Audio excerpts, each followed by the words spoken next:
Você já passou por alguém na rua e pensou: como será que essa pessoa chegou até aqui?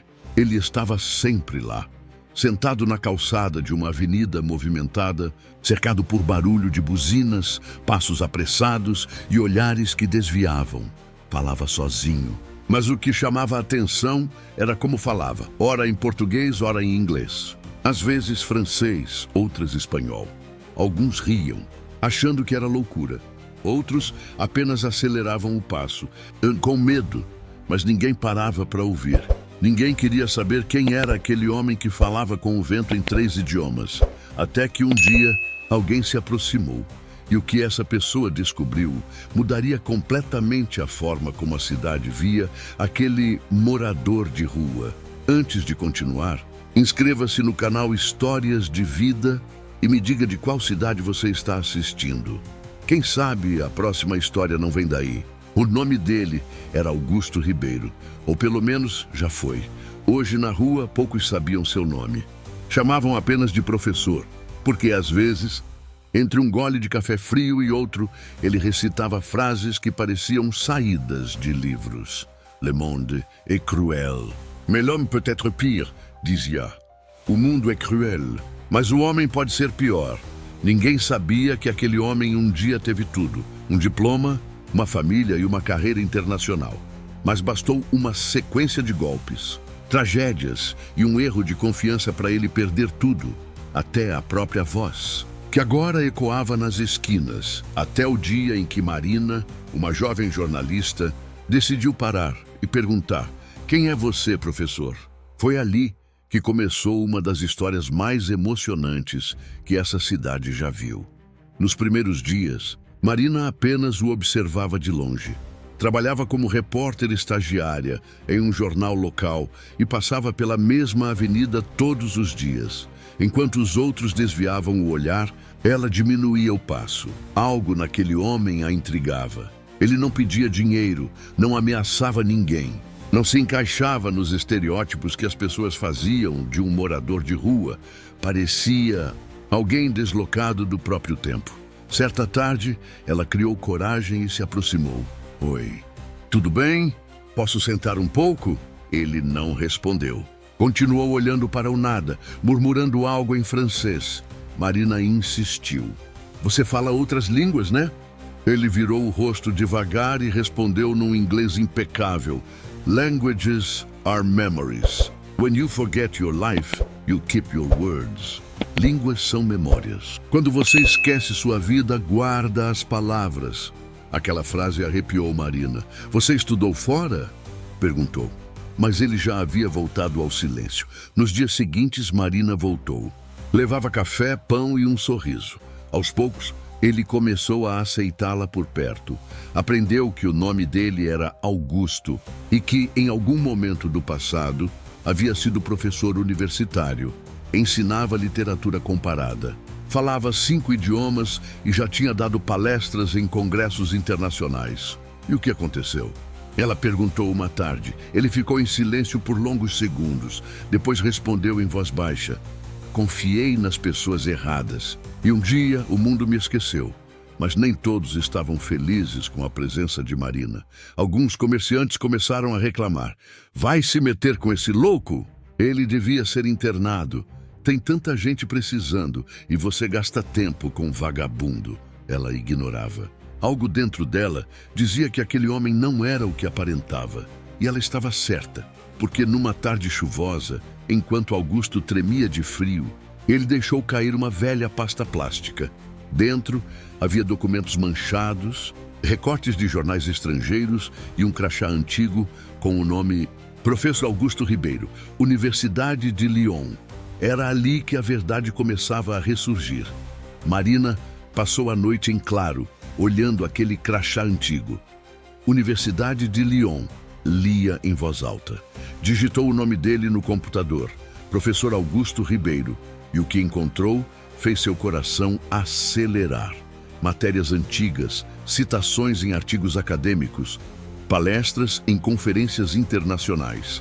Augusto havia sido um dos maiores especialistas brasileiros em literatura comparada. Um homem brilhante, respeitado, premiado. Mas a partir de um determinado ano, sumiu. Sem notícias, sem publicações, sem nada. No dia seguinte, ela voltou à praça. Augusto estava sentado no mesmo lugar olhando para o chão. Professor, encontrei seu nome na internet, disse ela. Mostrando o celular, ele olhou rápido, mas desviou o olhar. Esse homem não existe mais, murmurou. Existe sim, respondeu Marina. E ele está sentado bem na minha frente. Ele ficou em silêncio até que uma lágrima escapou. Você não entende, menina. Quando você perde tudo, casa, família, reputação, o mundo te apaga. Mas o pior é quando você acredita nisso. Com o tempo, Augusto começou a se abrir. Contou que havia voltado ao Brasil depois de anos lecionando fora. Tinha uma esposa, Helena, e uma filha pequena, mas ao aceitar um cargo em uma universidade particular, foi traído por um colega ambicioso. Um projeto de pesquisa em coautoria foi apresentado sem seu nome. O colega ganhou reconhecimento e prêmios, enquanto Augusto, ao tentar provar o plágio, foi acusado de fraude.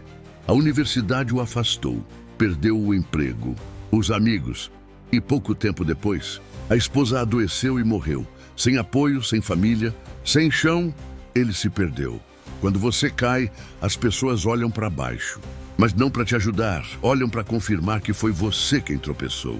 Marina ouviu em silêncio, com os olhos marejados. Sabia que ali diante dela não estava um louco, mas um homem que o mundo havia deixado cair e esquecido de levantar. E ela decidiu que não deixaria isso assim. Professor, eu vou contar sua história, do jeito certo. As pessoas precisam saber quem você foi.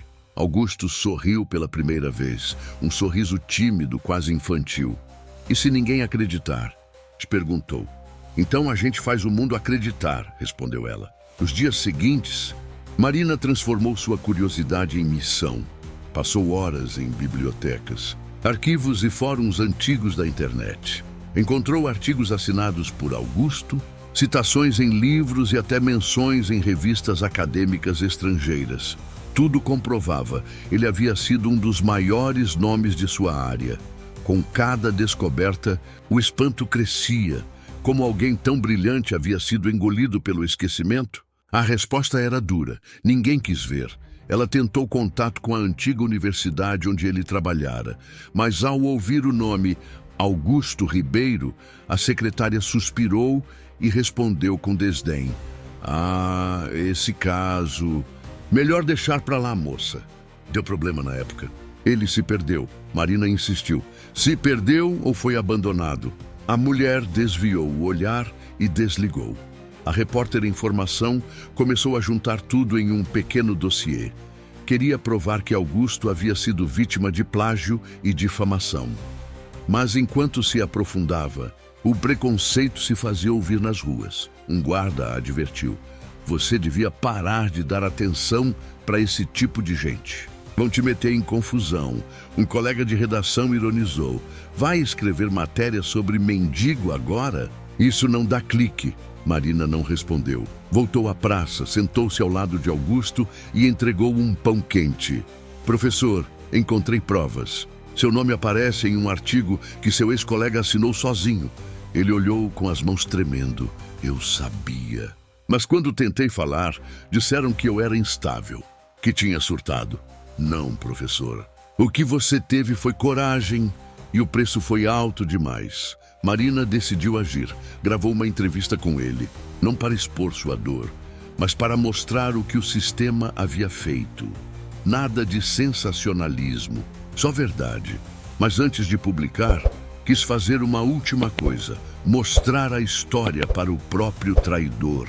E quando o reencontro entre os dois aconteceu, o silêncio foi mais pesado que qualquer palavra. Era fim de tarde, quando Marina chegou à universidade com Augusto. Ele estava barbeado, com roupas limpas, presente de alguns funcionários que, comovidos, decidiram ajudar. Andava devagar, mas ereto, como se a cada passo recuperasse um pedaço de quem fora.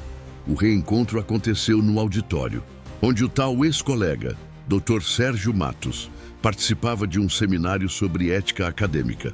Quando Augusto entrou, O burburinho foi imediato. Alguns cochicharam, outros simplesmente ficaram imóveis. Sem acreditar, Sérgio empalideceu. Boa tarde, doutor, disse Augusto. Com voz firme, vejo que o senhor continua ensinando sobre ética. Ironias da vida, não? Sérgio tentou disfarçar. Augusto, eu achei que eu tinha morrido. E interrompeu. Não, eu só perdi tudo. Menos a verdade. Marina assistia em silêncio, segurando o dossiê. Ela não queria um escândalo. Queria justiça e, naquele instante, a verdade estava ali, viva, de pé. Alguns professores começaram a se lembrar. Alunos antigos comentavam que, na época, Augusto havia sido afastado sem provas. Aos poucos, os olhares se voltaram para Sérgio e o silêncio se transformou em constrangimento. Augusto não levantou a voz. Apenas olhou para o ex-colega e disse: "Você roubou meu trabalho." Mas não conseguiu roubar o que realmente importava, minha essência. Depois se virou para Marina e completou: "É curioso. Às vezes, para encontrar quem a gente era, é preciso que alguém enxergue quem a gente ainda é." Naquela noite, Marina publicou sua reportagem, sem sensacionalismo, sem manchetes gritantes. Apenas a história de um homem que o mundo esqueceu e de uma jovem que decidiu ouvir. Dias depois, Augusto foi convidado por uma ONG que promovia projetos de reintegração para pessoas em situação de rua. Passou a dar aulas de idiomas para adultos em vulnerabilidade social. Voltou a ensinar e, mais importante, voltou a acreditar. "Eu perdi tudo o que o mundo me deu", dizia ele, "mas recuperei o que o mundo não podia tirar, minha dignidade." E Marina, ao ver o velho professor sorrir para seus novos alunos, entendeu algo que jamais esqueceria: ninguém é invisível, a gente é que precisa aprender a olhar. E você? Já pensou quantas histórias incríveis passam despercebidas todos os dias? Se essa história te tocou, curta e compartilhe. Talvez alguém precise ser lembrado de que ainda vale a pena acreditar nas pessoas.